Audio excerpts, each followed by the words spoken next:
Welcome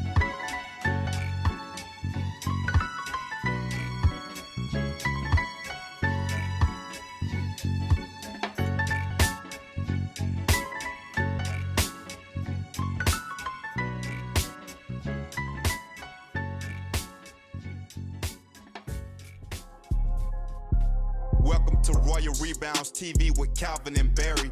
Just two crazy fans of the Sacramento Kings, and they sharing their opinion. So be sure that you subscribe. It's for the fans, by the fans. Whether you chilling on the couch or wildin' in the stand. For laid-back conversations about the Kings, subscribe here. Staying down until we come up thinking this gon' be our year. We're here, drinking beer, talking about the Kings. Be sure you subscribe so you can hear that bell ring, yeah. What up, Kings fans? Welcome back to Royal Rebounds, the Sacramento Kings YouTube channel for fans, by fans. The Kings defeat the Houston Rockets tonight, 121-118. Lyles, Mitchell, and Jones scored 24 points each, and Kings win. It feels good to say that, so I'm going to say it again. Kings win tonight. If you're watching on YouTube, make sure to smash up that like button. And if you would like to join the Royal family with Calvin, Vinny, and I, make sure you hit that subscribe button as well. Yeah, Kings win. Another great performance from Davion Mitchell, who is riding high right now. We're going to talk a lot about him on tonight's show. Damian Jones, another great game. Not a great game for defense, but an exciting game. Kings win. That's all you can ask for, like you said, Dave. If you're listening via your favorite podcast platform, we would appreciate a 5-star rating.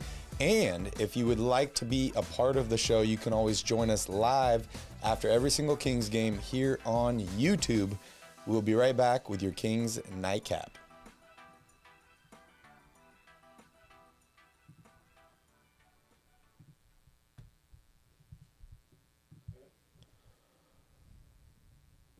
What's up, everybody? Hope you're having a wonderful evening. Want to give a shout out to everybody here in the chat. Jay, Drew, Mike, Sean, Jill, welcome, welcome. Thank you all for joining us. I hope you had a wonderful evening watching the Kings win another game. And I just want to remind you all before we get started, support for Royal Rebounds is brought to you by Manscaped, who is the best in men's below-the-waist grooming. Manscaped offers precision-engineered tools for your family jewels. The Manscaped Performance Package, the ultimate men's hygiene bundle. Join over 4 million men worldwide who trust Manscaped with this exclusive offer for you. 20% off and free shipping worldwide. All you got to do is use the code ROYALFAMILY. That's one word, all caps, ROYALFAMILY at manscaped.com. If my math is correct, Calvin, that's about 8 million balls. It's a lot of balls. That is a lot of balls. So, as I mentioned, Kings win tonight, 121-118. And as Jay Drew says here, we finally got to see Davion nail one of those huge dunks. Super exciting to watch. Calvin, I believe he can fly. He certainly can for a guy his size. That one, like you said, we've been talking about it. He's going to get one of these dunks at some point here in the year, and I think this was the one I was least prepared for. I did when he took off, I was like, "Holy crap!" Yeah, I totally wasn't ready for that one at all. I don't think the Rockets were ready for it either. And Davion Mitchell, we might see him on SportsCenter later tonight. I definitely think you're going to see him on SportsCenter, and I was surprised too because when he took off, it's kind of like when my dog goes to jump on the bed, but she's too far away, and she just kind of shorts it, and I was like, "Uh-oh!" And he just flew right in there and dunked it. It was an amazing thing to watch. And speaking of which, there were a lot of highlight plays in this game. Yeah. A lot of highlight plays. High-scoring game, very, very fun to watch. They were on pace for a ton of points in this game. It slowed down a little bit in the fourth quarter, but amazing game to watch. And I'm going to say it again, Calvin, Kings win. Yeah. Kings win. It was an entertaining game. I'm not so sure I'm on the same page with you that it was a great game to watch. That second half was a little rough. This game had zero flow to it. It was either 100 miles an hour up and down for alley-oops and fast break, wide open threes, or it was foul, turnover, and a couple technicals. And so there was really no rhythm to this game, I felt like. But it was tightly contested. Yeah. Yeah, it was. Well, before we jump here into the box score, let's check out your keys to the game. Well, number one was slow down and play inside. I mean, Houston they're a very small team. There are times when they run out lineups where their tallest player is 6'8", and they play fast. They're number 2 in the league in pace at 101 points per 100 possessions, and they get up and down. So I felt like the Kings had an advantage with size. Damian Jones had a really good game tonight, and I thought they could kind of maybe this was an opportunity to play slower and more deliberate to kind of counteract what Houston likes to do. Number 2 was bench points. Houston is number 1 in the league in bench points. The Kings were okay, I would say, off the bench. Jeremy Lamb, the high man, with 12. And if you look here at the Rockets, Bruno Fernando with 17 and Kenyon Martin Jr. with 11 off the bench. So I think the advantage probably goes to the Rockets there. And then number 3 was crash the glass, and this is the biggest fail for the Kings, in my opinion, today. Houston's dead last in the NBA in rebounding. They play a small lineup. The Rockets had 12 offensive rebounds in this game. They averaged 42 rebounds a game for the season. They had 51 total in the game, and it was a big reason why at the end of that third quarter, the Kings let the Rockets back in the game. A lot of offensive rebounds there at the end of that quarter. Yeah, the Kings were definitely missing Sabonis tonight. For anybody that's been living under a rock, Sabonis, De'Aaron Fox, and Rashawn Holmes are all out for potentially the remainder of the season. There's just, I think, 5 games left at this point. But for me, the main difference maker in this game, Calvin, was turnovers. The Kings only had 9 turnovers in this game as opposed to 18 by the Houston Rockets. The Rockets really showed their youth in the turnover category. They have a very exciting young team with a lot of high upside potential players. And as you mentioned, like, these dudes can score. Just a couple days ago, the Houston Rockets announced that they were shutting down 3 of their veterans for the rest of the season in Christian Wood, Eric Gordon, and Dennis Schroeder. So that gives a lot more opportunity to these younger players, kind of similar to what the Kings are doing. But, it was a competitive game, and the Kings pulled it out there at the end. Yeah, when you double up a team like that in turnovers, where the other team commits double the amount of turnovers you do, that should equal a double-digit win for your team. But the fact that the Kings gave up all these rebounds there at the end of the game, and it's the same story with Sacramento always. Doesn't matter who plays. Yep. They can't consistently string together 4 quarters of solid basketball where they're both playing well offensively, the ball is moving, they're getting good looks at the rim, and they're also adding on top of that multiple stops, per 5-minute, 6-minute stretches. Yeah, some great play from the starters tonight. But the funny thing to me, Calvin, is, and I want to talk about this a little bit later, we only have 1 starter right now that started at the beginning of the season that's still playing, and that's Harrison Barnes. Marvin Bagley didn't start out the season, but he did start a few games for this Kings team. We saw Mo Harkless. Both of those guys are nowhere to be found here. De'Aaron Fox is out. And so, the Kings are definitely trying to make way with a patchwork starting lineup here. But I really love the effort that I saw to Trey Lyles. I got to give him a shout out. And, I'm going to ask you who your king of the night is a little bit later. But just amazing night for Trey Lyles. This guy continues to impress. And, it's funny because as soon as he came over from Detroit, we're like, okay, what can we get from this guy, right? The Kings really need a 4. That's the position they really need to fill. We didn't see Trey play for the first couple games. And then now he's really emerged as this guy that's like, okay, maybe he's the starting power forward on this team. 24 points tonight, 10 of 12 from the free throw line.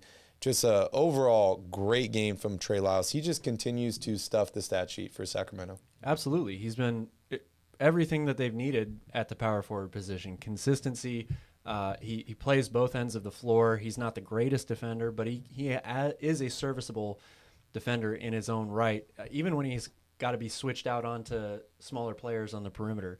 He stays within himself. He doesn't gamble or try to reach for the ball. He tries to do the best he can at keeping guys in front. When he's knocking down his outside shot, he also has a decent post-up game, really, really good pump fake. He's a really, really good player.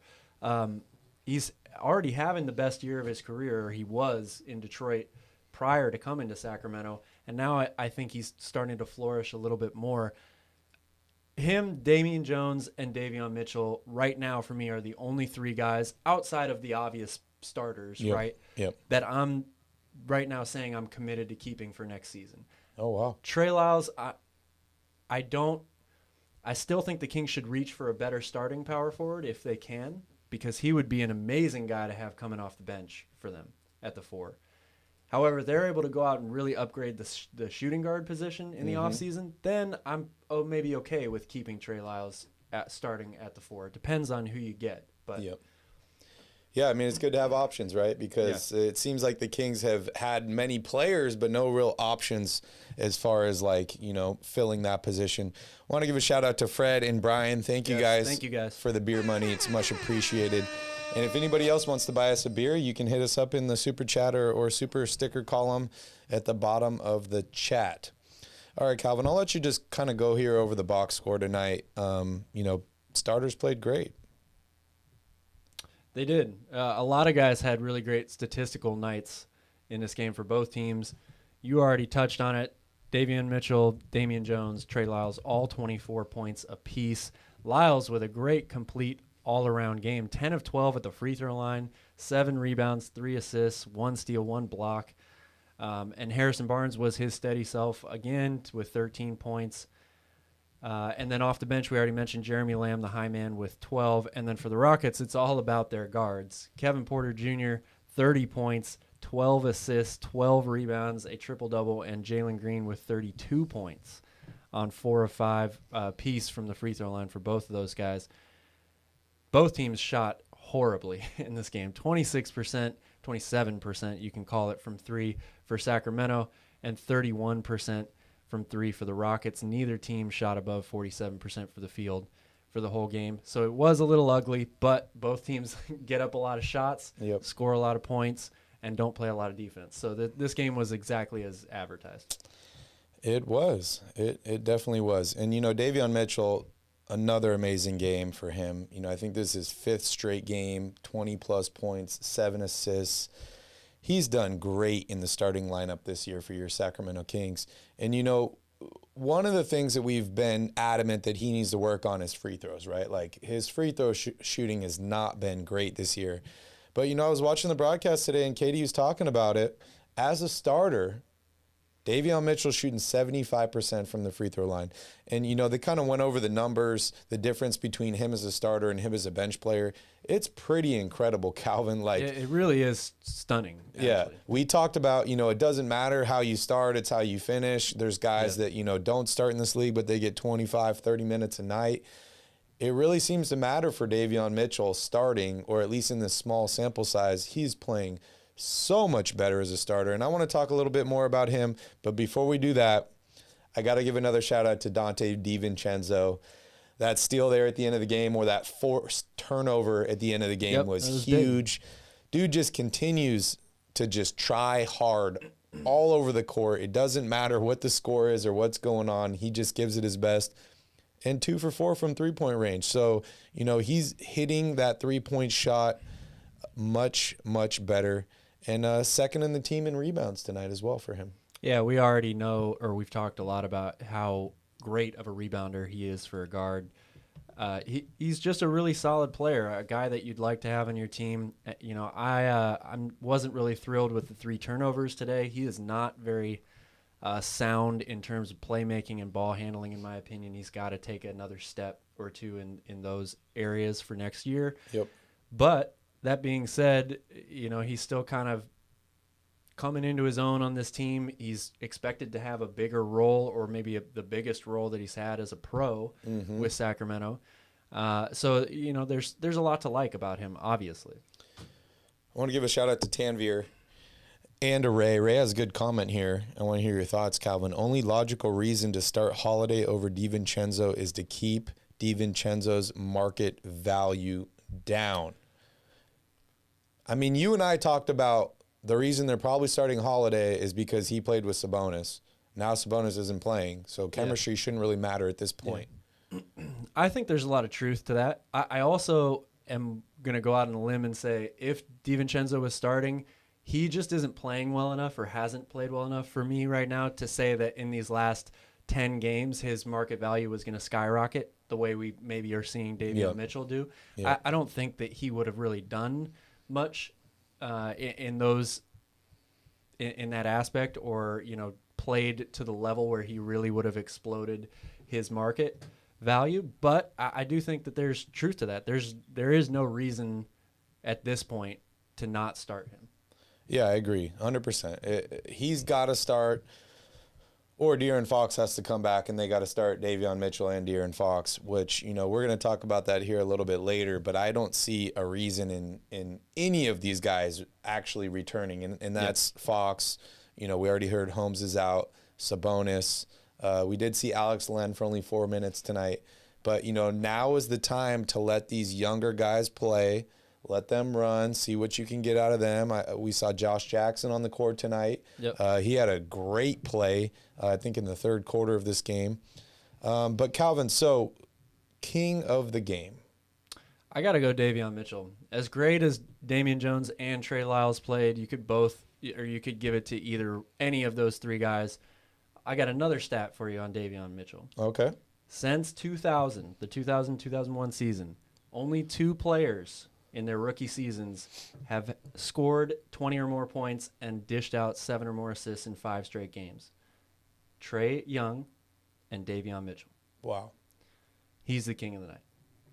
King of the night. The crazy thing is he hasn't even played that much this season, too. It's just so wild. I want to hear from you guys all here in the chat what your thoughts are on Davion Mitchell.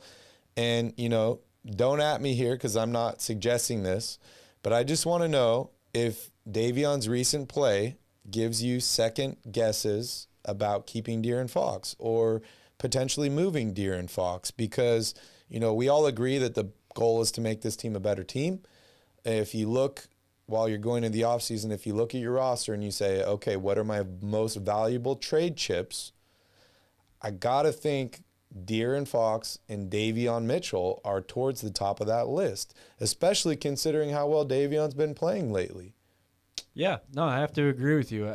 I'd like to say that it's a good problem to have, but unfortunately, I don't think it's that great of a problem. Like his emergence this late in the season, it's going to really throw Monty McNair for a loop, I think, in the offseason. Because now that is a real serious thought that creeps into your head. Because if you trade De'Aaron Fox, you could maybe get an all-star player right now, today, to plug into one of those shooting guard or power forward positions. And maybe even keep your pick. Exactly. The question is Davion going to continue to play like this as the full-time starter next year, or even be close to this level? It's a big gamble to take because it's such a small sample size. However, he's played so well that you really do have to legitimately think about these things now. Yeah. Whether you pull the trigger on it or not. And I think we can officially say that Monty McNair hit on this draft pick. Oh, yeah. There was some questions earlier in the season. Everyone was all excited after preseason and all that in Summer League. And they're like, yes, Davion Mitchell is the best player in the draft. He's going to win Rookie of the Year, all this. He kind of went through, a rookie slump. Now he's playing incredible basketball. And for me, it's official. They hit on this draft pick. They did. And if you think about all the guys that were drafted, before him up to 8 or even in the top 10, they all went into much more favorable positions for themselves. They were expected to start. They were expected to play big minutes right away. They didn't have to play behind 2 guys at the same position as themselves. So Davion had a harder road, I guess, to get to where he's at now, even though he didn't really do anything to earn it. Fox is hurt, so now he's playing. But you got to give him all the credit in the world. We all knew about his work ethic coming into the season. It's been validated so far this year. A lot of people say he's by far the hardest working player on this team, which again is another question mark you have to raise about De'Aaron Fox, right? If he's your franchise player, you can't be outworked by these guys, right? That's true. And Sass has a good point here. Kings fans always like the new and shiny. I mean, we do, because we don't ever have any old and shiny. All we have is new and shiny. Yeah, I mean, I don't know if there's any NBA fan base out there that doesn't like the new and shiny. Whether your team's already good or your team sucks, new and shiny gives you a reason to be excited, Yeah, Sean's got a good point here, too. It reminds me of last season where Fox is injured and Hallie's starting and showing out. I also want to give another shout out here to Monte McNair. Like, I know a lot of people have been, very critical of him and the job that he's done here in Sacramento. Some people were saying he's on the hot seat and all this stuff. But dude has done exactly what he said he's going to do. He's going to draft best available. The last 2 drafts, best available, and I'd say he hit on both of those draft picks. He's accumulated assets. He traded for an all-star. He hasn't handicapped this team with any bad contracts. I just got to give a shout out to him. I hope fans can be a little bit more patient because I really like the direction we're moving in. Yeah. I think it just puts even more weight on this offseason for Sacramento. The fact that Davion's playing like this creates, I guess, more pressure on the front office. I don't know. It's hard to say that there's more pressure on a team that just continues to lose all the time, and it's now 16 straight. Well, I mean, there is pressure automatically from that itself, but there's a lot of big decisions to be made. Yeah. Sass, how big is the sample size that's big enough for you? That's what I want to know. If he gets traded next year at the deadline and he's been playing like this, is that enough sample size for you? I want to know. I think all of us would like to see a bigger sample size, sure. Like, if you look at data, you always want more in order to get a more logical or critical solid answer. But I think a lot can be gained just by the eye test, seeing his progression throughout the course of the season. His numbers have gone up and up and up pretty much every month throughout the course of the year. And just the fact that he's a legitimate two-way player. He does give up size, but I think that you can safely say Davion is a player in this league now. Yeah, I agree. I think that's pretty. Alex, slow down, man. We're not advocating to trade Fox or any of that stuff. We're just having an open conversation about how to improve this team and trying to weigh it out. It has nothing to do with if Davion is a better player than Fox. It's what can we use to bring better players to the team. We need a point guard. One of these 2 guys could potentially be that, but we need to bring in other players. And what is it going to take? And we're looking at this from the front office perspective. When you're the GM of a team, unless it's a certain situation, like a LeBron James or somebody like that. Yeah. You have to be thinking about these things all the time, whether it's the right move or not, or whether it's a move that you even eventually make. You have to constantly be thinking of different ways that you can improve your team. And this is potentially a way that they could improve the team a lot. Yeah, and Davion does have a lot to develop. There's a lot of players in the league. I would say almost every player in the league has stuff to develop, but we know he's got the work ethic. Oh, man, Ray, you're bringing up our next topic. Anthony Davis. We'll talk about that in the next section. But I want to wrap up before we get to... Of course, Davion's got a lot to develop. So does Tyrese. Even De'Aaron Fox, 5 years in, still has more to develop in his game. Yeah. Davion's a rookie. All I'm saying is you got to give credit to the guy for the way that he's played this year. Like, I agree. He's balling out. But before we get off too much off topic, I want to finish wrapping up this game here. And then, we got a ton of time tonight, so we're going to talk about Anthony Davis. We're going to talk some more about Davion Mitchell. We're going to talk about the Kings starters, and we have another preview for our new channel, Basketball at the Bar, to show you guys as well. I want to hear your thoughts on HB tonight. Pretty quiet night for him scoring-wise, only 13 points. He played a ton of minutes, didn't get a lot of shots, but no turnovers, plus 11. I know you're not a big fan of that.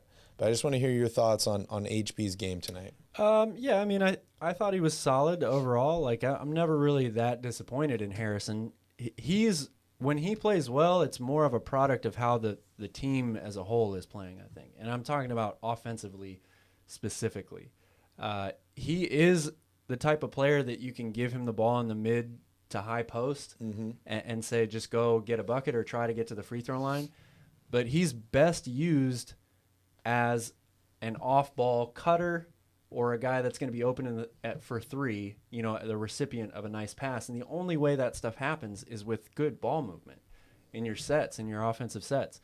And tonight, the Kings didn't have a lot of that. It was a lot of one-on-one ball. I mean, that's what the Rockets like to do, and I felt like the Kings kind of just played into that a little bit. So when the Kings don't share the ball well, I think you tend to see more games like this from Harrison where he's, instead of scoring 20 points, maybe he's down in the 10, 13 like he was tonight.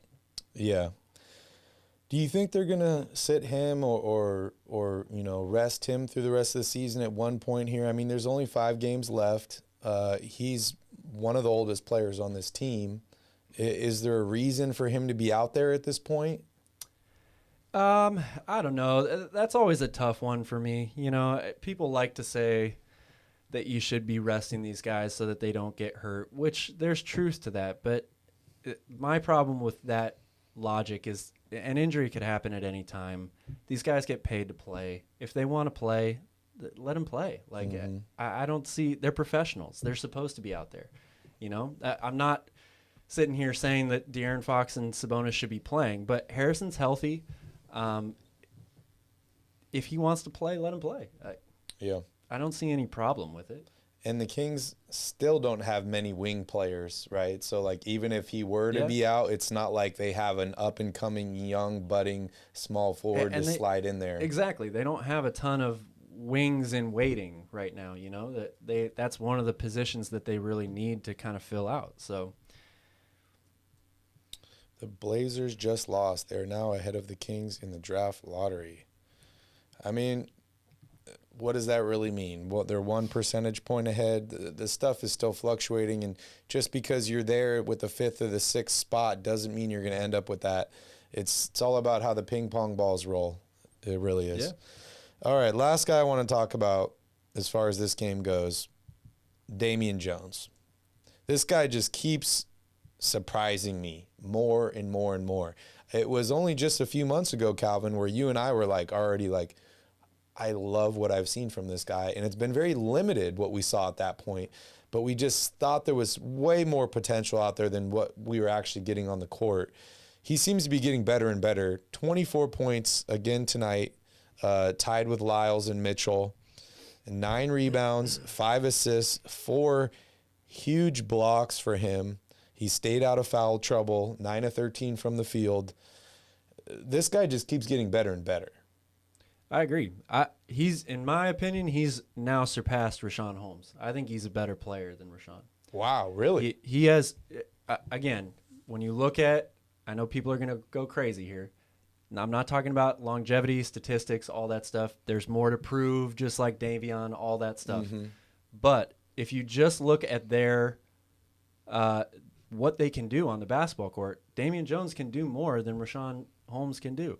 He's got a more reliable outside shot. He can even hit the occasional 3. I think he's better defender on the perimeter on smaller players than Richaun. He's got more of a post-up game than Richaun does. He has a lot of potential. I like Damian Jones a lot, and I hope that the Kings keep him around. I would love for him to be backing up Sabonis again next year and getting more consistent minutes than we saw throughout the majority of this season. Okay, so you're bringing him off the bench then if he comes back. Yes. Okay. I still view him as a 5. I don't like the idea of playing him at the 4. I did just say that he can shoot from outside a little bit, but it's nowhere near consistent enough for me to stick him out there at the 4. And you don't want to put Sabonis at the 4 and Jones at the 5? I don't, because, again, that just takes – he doesn't get to play. It takes Sabonis away from where I think he's most effective. Yep. Alex said, would you guys rather keep Jones or Metu? I feel like they're both fringe, young, cheap bigs that we have. I like Jones a lot. He has a smooth jumper. Just need him to get some muscle. I think Calvin already answered that question, but I'll let you answer it again, Calvin, if you want. I'm keeping Damian Jones. Yeah. I like Metu a lot as well. I think there's a lot of upside with him too. But Damian Jones has shown me more consistency than Chimezie Metu, and they play different positions, I guess, so it's a little bit, but. And Metu's actually had some great games too, but like you said, it's just not the consistency that's out there. And Damian Jones has had some inconsistency as well, but I get what you're saying. Just overall game, overall picture. He's shown me more. He can do a lot more. Yeah. He really can. Did you see that Metu spin move tonight? That was really nice. That was good. I saw that and I was like, oh, little Siakam. Yeah. You got a little Siakam in him here. And yeah, that's the thing with him. He's so athletic and just physically gifted that when you see stuff like that, you're like, oh man, this guy could be really good. But it takes more than that. You have to be able to put it together night in and night out. I think it's Greg Anthony said something the other day on NBA TV. The great players do it 4 out of 5 nights. Yeah. Good players do it 2 or 3 nights. Superstars What's do it Metu? every night. Superstars do it every night. I don't even know if Metu gives you 2 nights a week. So here's another part of the equation. Chimezie Metu has a team option next season, $1.9 million, that the Kings can choose to keep him or they can let him move on. Damian Jones is a free agent. So it really depends on what he's going to be asking, what the market looks like. We saw about a guy who might be driving his market value up right now at the end of the season. We just saw what happened, the last year with Holmes coming off of a very productive season, one of the best seasons, if not his best season of his career, and there just wasn't a real market out there for him. So the Kings were able to re-sign Richaun Holmes at like $11 million this next upcoming season, just because the market wasn't there. I think Damian Jones is going to have a little bit more market than that. But, Calvin, I just want to hear, as far as money-wise, what are you willing to give him, 1? And 2, Trey Lyles, who's been playing incredible as well, also has a team option for $2.6 million next season. Are you keeping both of those guys? And what are you willing to pay Damian Jones? Ideally, yeah, I'm keeping both of those guys because I would like for Damian to be the backup center to Sabonis and Lyles to be the backup power forward to, some bigger name player that the Kings are able to acquire. So I think the team option for Trey Lyles is a no-brainer. Like the $2.6 million is not that much. As far as what I'm willing to pay Damian Jones, that's a tough one because you're not really sure what the market is going to look like right away. There's also been, the salary cap issues over the past couple of years with COVID kind of shrinking that overall cap a little bit. So it's kind of handicapped certain teams, small market teams especially, in how much money they can actually spend. Mm-hmm. That being said, I'm comfortable probably giving him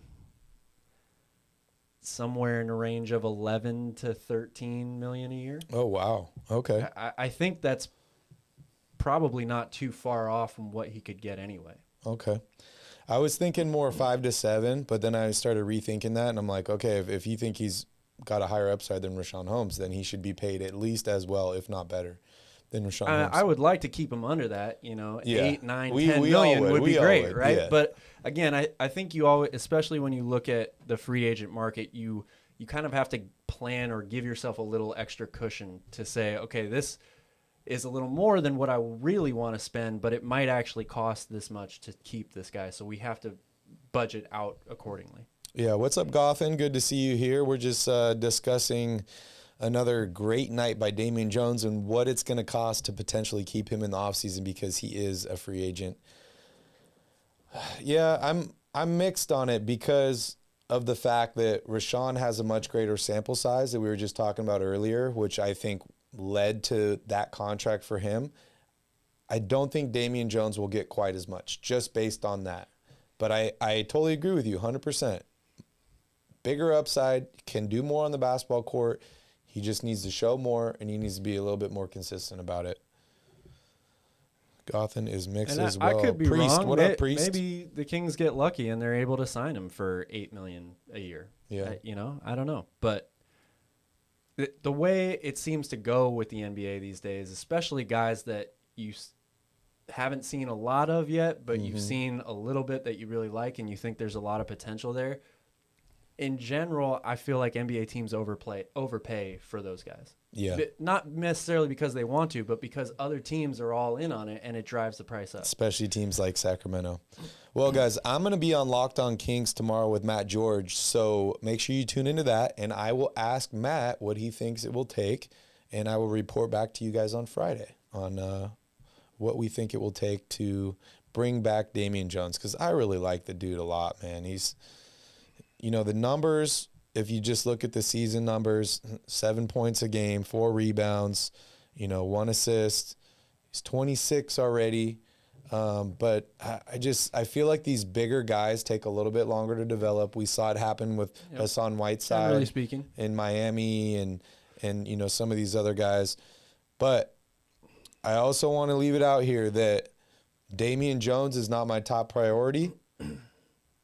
If I'm chasing a big name free agent and I need cap space for him, Damian Jones, unfortunately, is going to be one of the guys to go.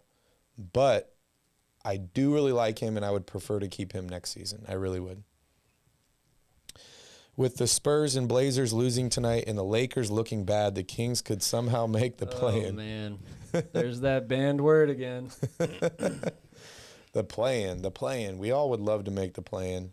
How cool would that be to, I guess, knock the Lakers out or prevent them from making the play-in? I'm just happy if they miss the playoffs. I think the Lakers are going to do it to themselves. I don't know if anybody's going to do it to them. That's crazy. And on that topic, I want to talk about Anthony Davis, but we're going to take a quick break here. And when we return, we're going to dive a little bit deeper into your Sacramento Kings. But before we do that, I got a quick Manscaped commercial for you, Fred. So, Vinny, cue the tape.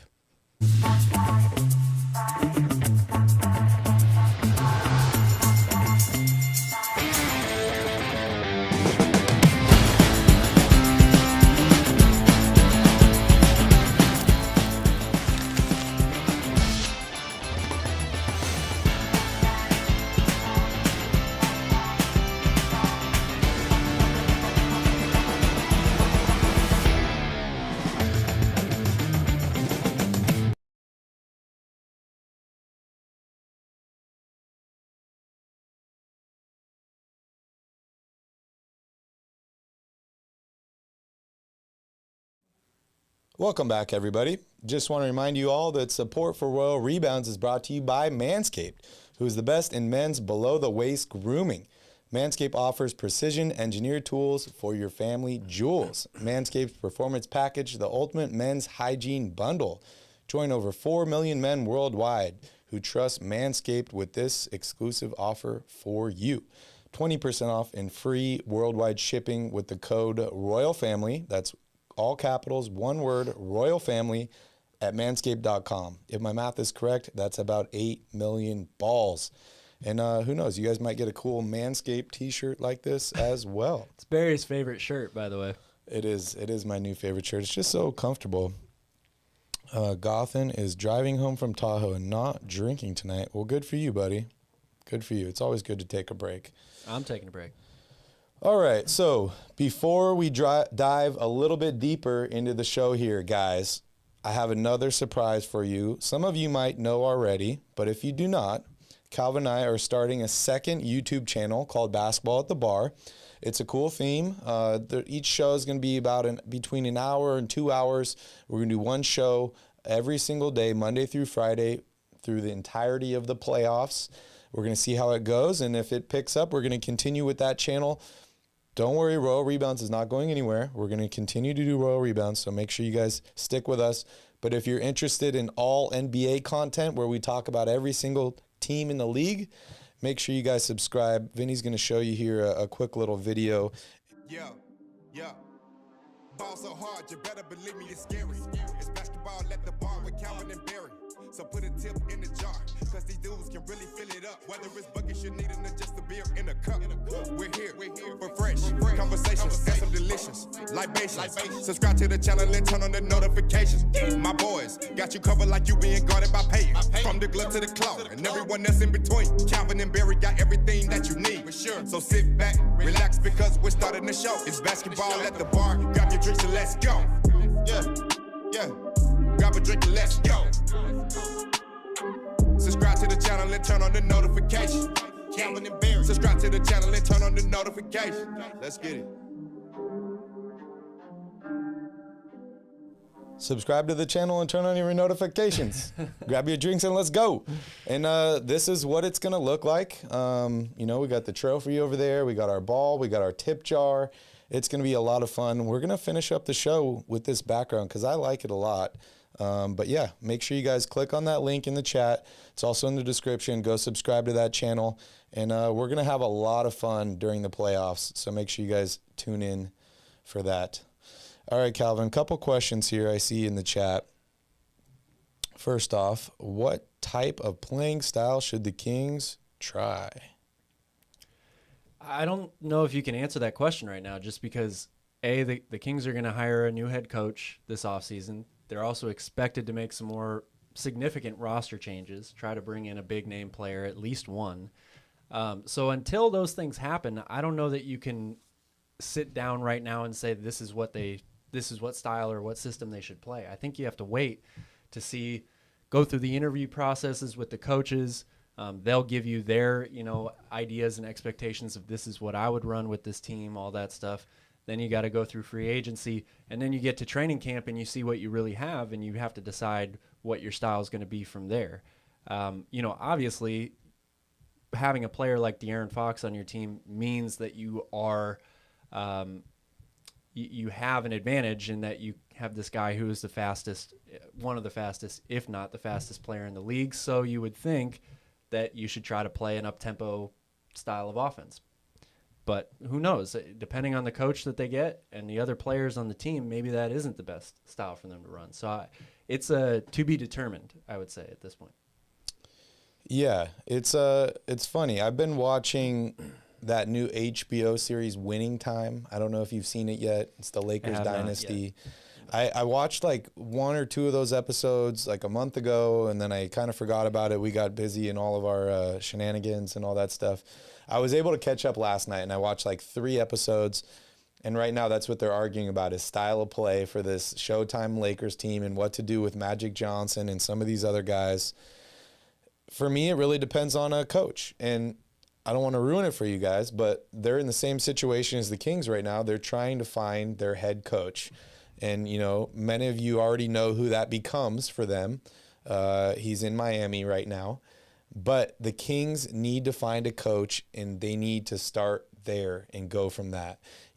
Playing styles, players, all these things are important, but I feel like the front office is in a good position right now. They need to bring in their guy, their coach, and then build that together because in reality, the coach is the one that really is responsible for that, and the coach is the one that takes, the responsibility, or if they win, it's their fault, or it's up to them. If they lose, it's their fault. So yeah, they take all the blame in a loss and give all the credit to the players in a win. That was a very long way of me trying to say that. Yes, but I think they need to hire a coach first, figure out playing style then. Now, when you're looking for a coach, you want to find a coach that complements your players, right? Or if you decide a playing style, you want to choose a coach that, can work through that style. But for me, I'm hiring and interviewing, just interviewing a bunch of different coaches, showing them my roster and telling them, hey, you're the coach. You tell me what you do with this roster. You tell me what the best style of play is.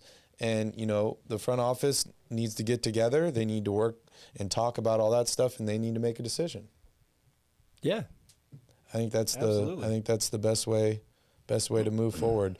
And guys, I'm actually really excited. I hope you guys are. I hope you can tell the excitement in my voice because I've been telling myself the Kings are going to make the playoffs next season for a very, very long time. And, most of it is just hope. Now I'm actually seeing some positive things happen. And so that leads me to believe that we're heading in the right direction. I do think the Kings will make the playoffs next season. If they do not, it's not going to completely crush me, but I need to see some more progress in that direction. And I honestly think we will see that. All right, Calvin. So let's talk about Anthony Davis. Let's talk about it. I brought this up maybe a month and a half ago, and you laughed at me. Yeah, I'm probably going to do the same thing. Yeah, you can. That's fine. But, today I read a ton of articles about why the Lakers need to move on from Anthony Davis. Yeah. And potential packages and all this stuff. For me, Kings need to make a move for Anthony Davis if it's possible. If you don't give up De'Aaron Fox, you don't give up Domantas Sabonis, I feel like Anthony Davis would fit on this team perfectly. Anthony Davis, for me, fits on all 30 out of 30 teams. He's that good. Obviously, he's got the injury issues. Everybody likes to call him Mr. Glass, says he can't stay on the floor.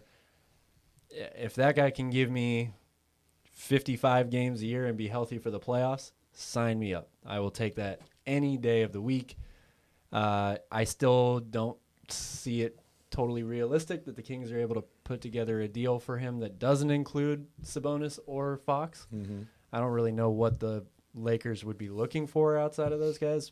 You know, maybe they like Divincenzo a little bit, but that's not enough to get Anthony Davis. So it's a great thought. Yeah. And doesn't mean you don't go out and try to do it, like you said. I just don't find it very realistic. Would you trade Fox straight up for AD? Man, that's tough. Because the way that Davion Mitchell has been playing makes me second guess myself. Otherwise, I would have been like, nope. Yeah. Yeah. Because De'Aaron Fox hasn't been the most healthy guy either. He hasn't. As much as I love De'Aaron Fox. Healthier than Anthony Davis as of late. But like I just said, you know, if there's a way for me to get Anthony Davis on my team, I'm going to do it, even with his injury past. All right, I'm going to put it here in the chat. We're talking about a guy when he's fully healthy is, I would say, easily one of the 7 or 8 best players in the NBA. Yeah. I want to hear from you guys. I just put a poll up. Fox for AD straight up. No picks, nobody else. Yes or no. Let me know what you think. Trade Fox and second pick for AD. Davis at the 5, Sabonis at the 4. I honestly think they'd be interchangeable at that point. I agree. I see it as kind of the Anthony Davis, DeMarcus Cousins thing where it doesn't really matter who's where. And I would play them more like Sabonis is the 5. You know, I would have him more inside because Anthony Davis has the range. He has the ball handling ability to get to the basket from the perimeter. He can stretch the floor, all that stuff. You know, you can run a lot of interesting high-low stuff interchangeable with both of them. But I think you keep the two guys, you keep them both where their bread and butter is. Yeah, and Anthony Davis, I want to say that this is an off year from him for three-point range because his numbers are absolutely horrible this season. But it's only 1 year. We've seen him shoot much better from three-point range, so I have to think that this is a fluke and potentially a buy low opportunity on Anthony Davis. Definitely. All right, so next topic here, I want to talk about the starters. As I mentioned earlier in the show, the Kings only have one starter that's still starting that started at the beginning of the season. You know, Buddy Hield was in and out of the lineup. We saw Marvin Bagley, Mo Harkless, De'Aaron almost Fox. Everybody on this team. Alex Len has started. Yeah, I mean, pretty so much many different players has started at some point for them. Harrison Barnes is still here. So fast forward to the offseason. If Fox is coming back, which no-brainer for me, he's the starting point guard on this team.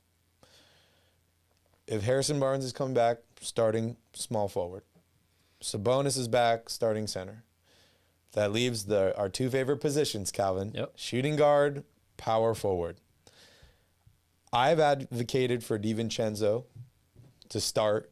I think he should be starting right now to figure out what we have because we're going to have to pay this dude in the offseason to bring him back. And, you know, this has been 2 years now where the Kings have tried to trade for Divincenzo, so it's pretty obvious that Monty really likes this guy. And then Trey Lyles has really emerged at this kind of 4 position right now. Another great night for him, 24 points tonight, 7 rebounds. He's been playing really, really well. Let's say you weren't to make any moves here in the offseason. What would be your starting 5 going into next year? I mean, it would probably be that you just listed. Fox, Divincenzo, Barnes, Lyles, and Sabonis. The problem for me is I don't know how much better that team is than this team this year. I would like to think if they all stay healthy that they win more games than they've won, than they will end up winning this season. But the question is how much more? Mm-hmm. I just don't see a drastic improvement unless the team really comes together and next year is not just a much better defensive team, but takes huge steps forward on the defensive end. That's the only way for me, with the same roster as currently constructed, that this team makes any sort of move up in the standings. Yeah, and coaching is a big part of that. So, a new coaching staff could help solve some of those issues. So, if you could only bring in one guy, a shooting guard or a power forward, let's say they're the same type of player or quality of player, who are you replacing first? Divincenzo or Lyles? Well, I wouldn't necessarily like to replace either one of them. I mean, just like to move them to the bench. starting lineup. Oh, okay. Yes, Okay. yes. In the starting lineup. I think it probably has to depend on who the player is for me.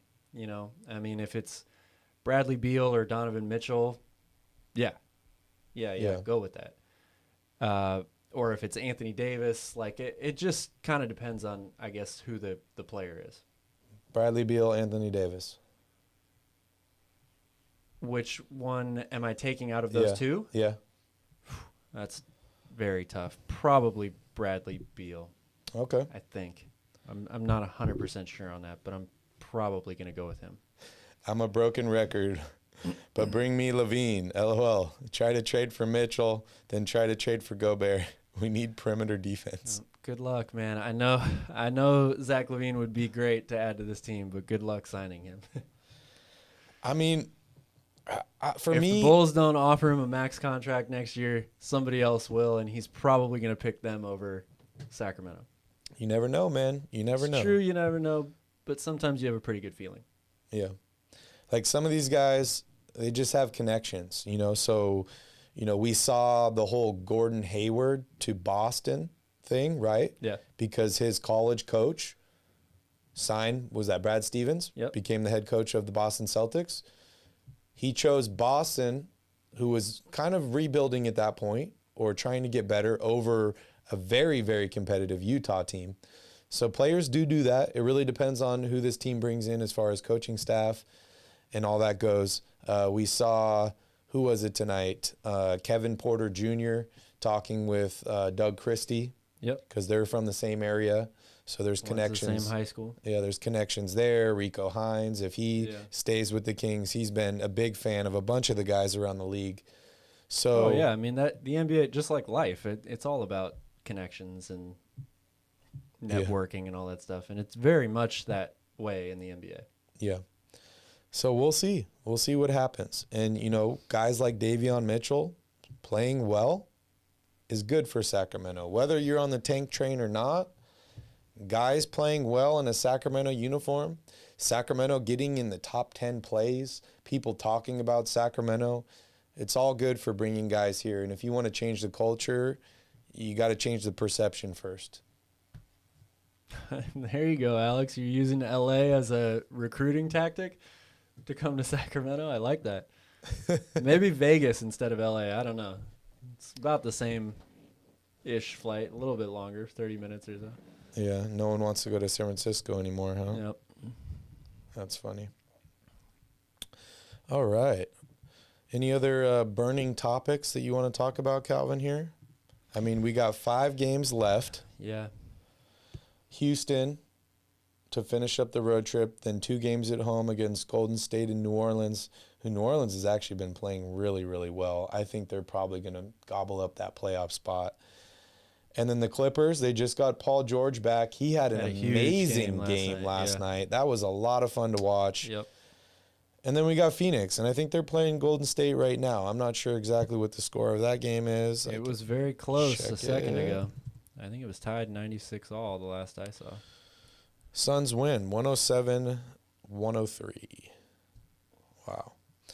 So, we got a lot of really good games in the NBA tonight. Grizzlies win again on the road without John Morant by 1 point. That Boston-Miami game was also really, really good, really fun to watch. Yeah. So 5 games left for your Sacramento Kings to finish up the season. 5 more opportunities to roll out this team and see what you got out of these young guys, see who you want to keep, who you want to trade, see who's worth trading or for other teams to look at and say, wow, we want that guy. I definitely have to say I think Davion Mitchell is turning some heads at this point, just like Tyrese was, a few months ago. I love him. I want him to remain on this Kings team, but I'm going to say it over and over again, Calvin. This team needs to get better. They need to add talent. Nobody on this team is untradeable for me as long as they're bringing in more talent than they're sending out. Yeah.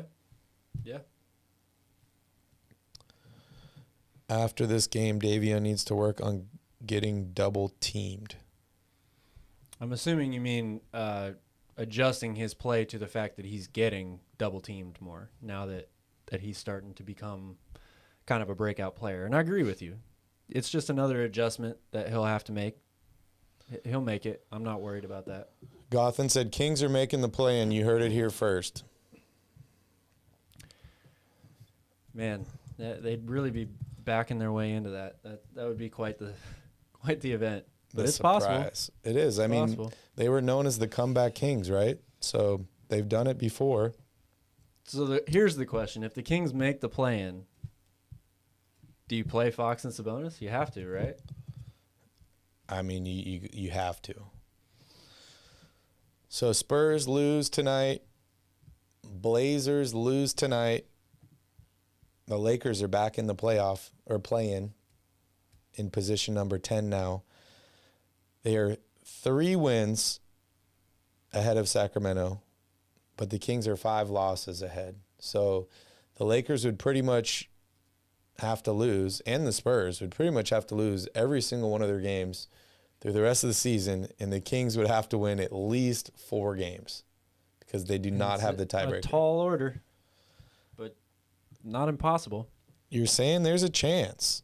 I mean, it is possible, guys. It is possible, but very, very unlikely at this point. If you were to put odds on it, you think the Kings have a better chance of making the play-in or getting the number 1 pick? Because I think they're at like, oh man, what did I say? It was 9%, 9.1%. Oh, I think that's maybe being a number 1 pick. I mean, they were only, well, I guess that was the playoffs, not the play-in. That's a tough one. I'd probably lean towards play-in tournament just because the Lakers are a mess, and we don't know if when LeBron is coming back.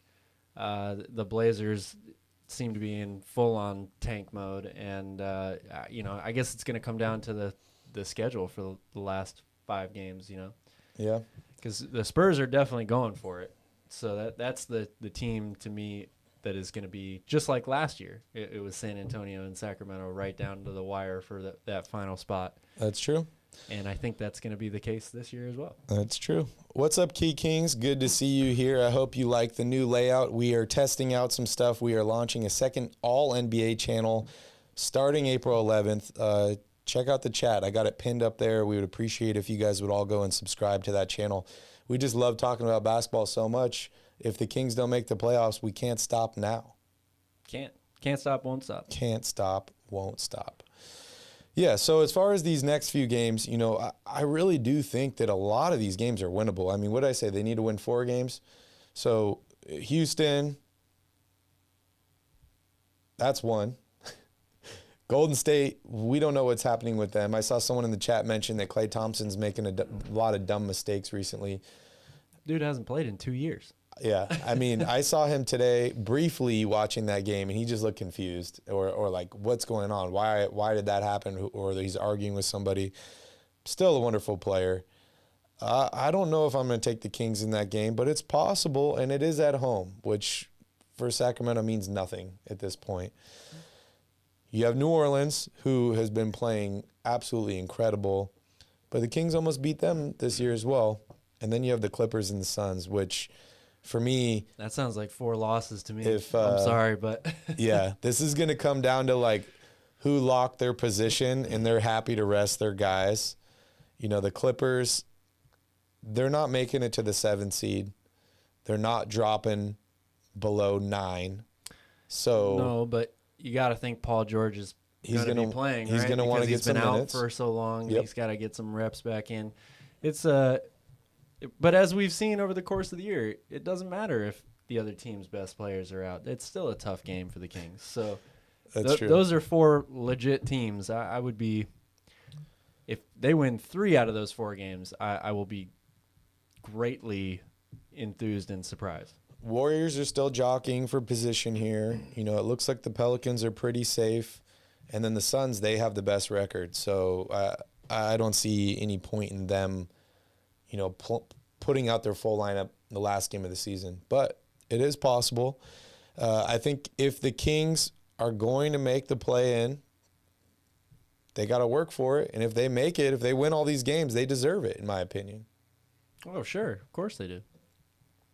Any keys to the game for this next game against Houston? I know we just played Houston tonight, but I want to just, you know, hear your thoughts based on tonight's performance, if they need to adjust anything.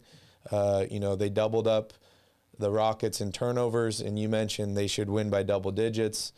So I just want to hear your thoughts on Friday's game against the Rockets. Well, for me, rebounding is, again, a huge, huge key. We talked about it earlier. Houston is not a good rebounding team. They're a small team, and they're dead last in the league in rebounds per game.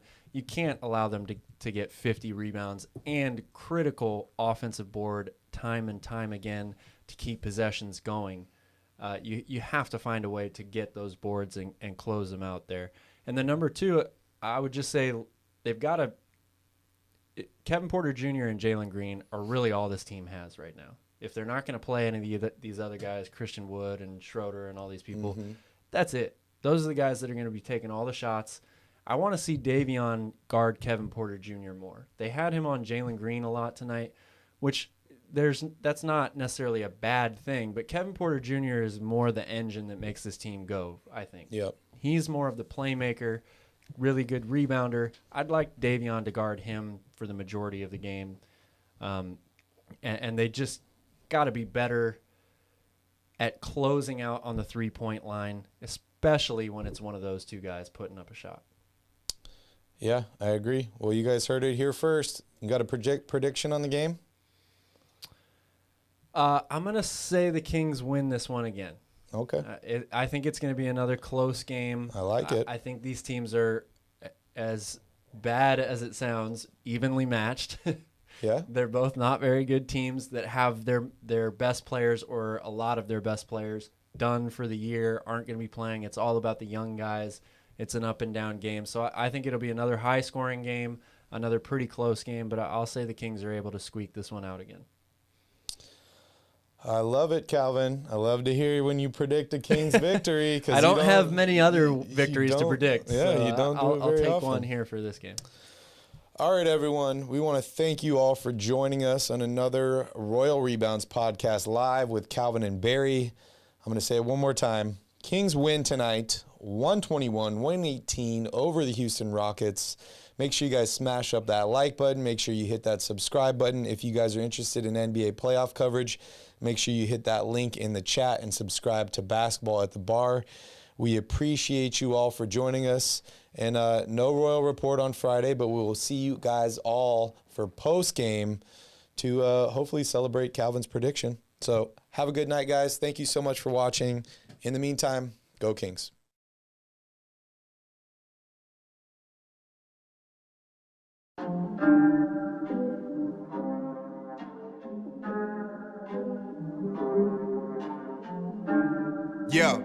Yeah.